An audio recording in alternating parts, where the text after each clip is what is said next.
कल्पना करो, 10वीं सदी का कर्नाटक।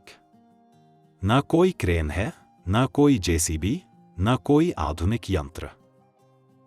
और फिर भी एक पहाड़ की चोटी पर खड़ी है 57 फीट ऊंची एक विशालकाय मूर्ति, एक ही ग्रेनाइट के पत्थर से तराशी गई, बिना किसी जोड़ के, बिना किसी सीमेंट के, बिना किसी टुकड़े के। यह मूर्ति है भगवान गोमटेश्वर बाहुबली की। और यह सवाल आज भी बना हुआ है, आखिर 10वीं सदी के इंसान ने यह कैसे किया? आज हम इसी रहस्य को सुलझाने की कोशिश करेंगे। मैं हूं आपका होस्ट और आप देख रहे हैं द पेरेनियल पास्ट। श्रवणबेलगोल, यह नाम संस्कृत और कन्नड़ के मेल से बना है। श्रवण यानी जैन मुनि और बेलगोल यानी सफेद तालाब। यह स्थान कर्नाटक के हासन जिले में है। यहां 2 पहाड़ियां हैं, विंध्यगिरि और चंद्रगिरि।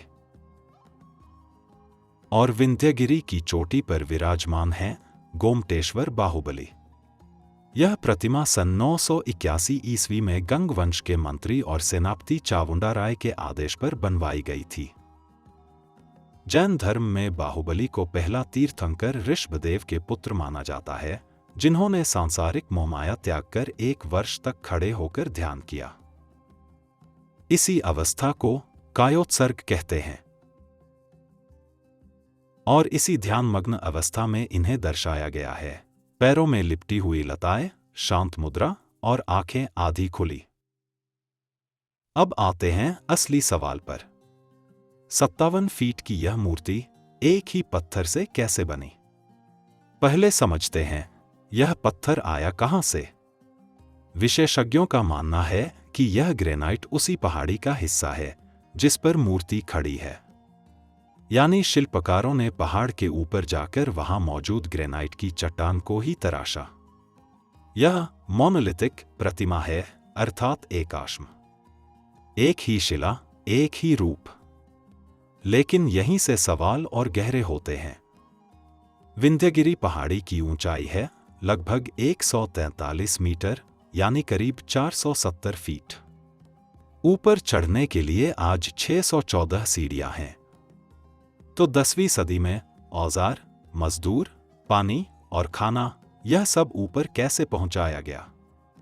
और सबसे बड़ा सवाल, 57 फीट ऊंची मूर्ति को नीचे से ऊपर तक बिना किसी आधुनिक स्कैफोल्ड के कैसे तराशा गया?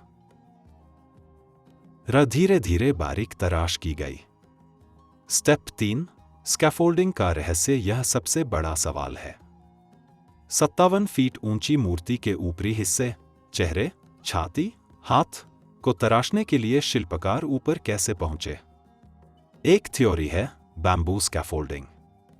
उस समय बांस की मजबूत संरचनाएं बनाई जाती थी। कर्नाटक में बांस प्रचुर मात्रा में उपलब्ध था। दूसरी थ्योरी है अर्दन रैंप, यानी मिट्टी का एक अस्थायी ढलान बनाकर शिल्पकार ऊपर चढ़े और काम किया। काम पूरा होने के बाद मिट्टी हटा दी गई। यही टेक्निक मिस्र के पिरामिडों में भी इस्तेमाल होने की थ्योरी है। स्टेप 4, वाटर और रिसोर्सेज। पहाड़ी की चोटी पर पानी का कोई स्रोत नहीं था, तो हर दिन सैकड़ों मजदूर पानी, खाना, औजार लेकर ऊपर चढ़ते थे। अनुमान है कि इस परियोजना में हजारों कुशल और अकुशल कामगार शामिल थे और यह काम कई वर्षों तक चला। Step 5, precision. सबसे हैरान करने वाली बात, मूर्ति की प्रोपोर्शंस इतनी सटीक हैं कि आधुनिक इंजीनियर्स भी दंग रह जाते हैं। नाक, आंखें, उंगलियां, सब कुछ परफेक्टली बैलेंस्ड, बिना किसी कंप्यूटर के, बिना किसी मेजरिंग इंस्ट्रूमेंट के, जैसे आज हम जानते हैं।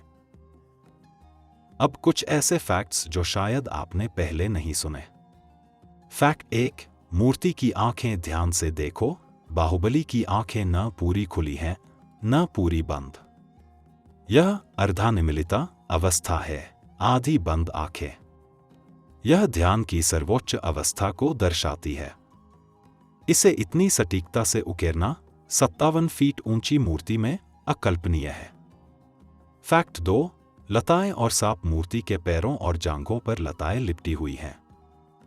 यह दर्शाता है कि बाहुबली इतने लंबे समय तक ध्यान में रहे कि प्रकृति ने उन्हें अपना हिस्सा बना लिया। फैक्ट 3, महमस्तकाभिषेका हर 12 साल में एक बार इस मूर्ति का महामस्तकाभिषेक होता है। दूध, घी, केसर, सोना, फूल लाखों लीटर ऊपर से डाले जाते हैं। यह दुनिया के सबसे बड़े धार्मिक अनुष्ठानों में से एक है। फैक्ट 4, यूनेस्को और वर्ल्ड हेरिटेज। यह स्थल यूनेस्को की टेंटेटिव वर्ल्ड हेरिटेज लिस्ट में है और जैन धर्म के अनुयायियों के लिए यह सबसे पवित्र तीर्थ स्थलों में से एक है। फैक्ट 5, स्टोन की क्वालिटी ग्रेनाइट इतना मजबूत है कि 1000 से ज्यादा साल बाद भी मूर्ति में कोई बड़ी दरार नहीं है। यह अपने आप में एक इंजीनियरिंग मार्वल है।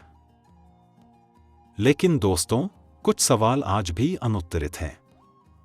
सवाल 1, अगर यह पहाड़ी की चट्टान से ही तराशी गई है तो बाकी बचे पत्थर कहाँ गए? इतने टन पत्थर के टुकड़े कोई बड़ा ढेर नहीं मिला। सवाल 2, उस समय के शिल्पकारों ने 57 फीट ऊंची मूर्ति का ब्लूप्रिंट कैसे बनाया? क्या कोई छोटा मॉडल पहले बनाया गया था?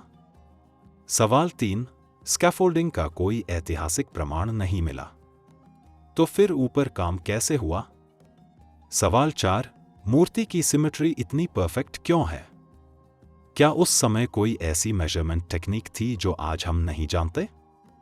यह सवाल इतिहासकारों, इंजीनियर्स और आर्कियोलॉजिस्ट्स को आज भी परेशान करते हैं। दोस्तों, जब भी हम सोचते हैं कि प्राचीन लोग पिछड़े थे, श्रवणबेलगोल जैसी जगह हमें याद दिलाती हैं कि हम गलत हैं। 57 फीट की एकाश्म प्रतिमा 143 मीटर ऊंची पहाड़ी पर 10वीं सदी में, यह सिर्फ विश्वास की ताकत नहीं है। यह इंजीनियरिंग की ताकत है, प्लानिंग की ताकत है, कलेक्टिव ह्यूमन एफर्ट की ताकत है।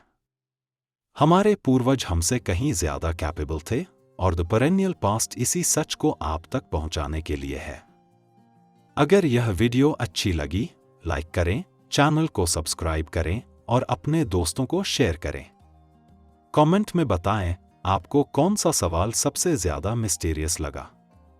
मिलते हैं अगले वीडियो में एक और रहस्य के साथ। जय हिंद, जय भारत।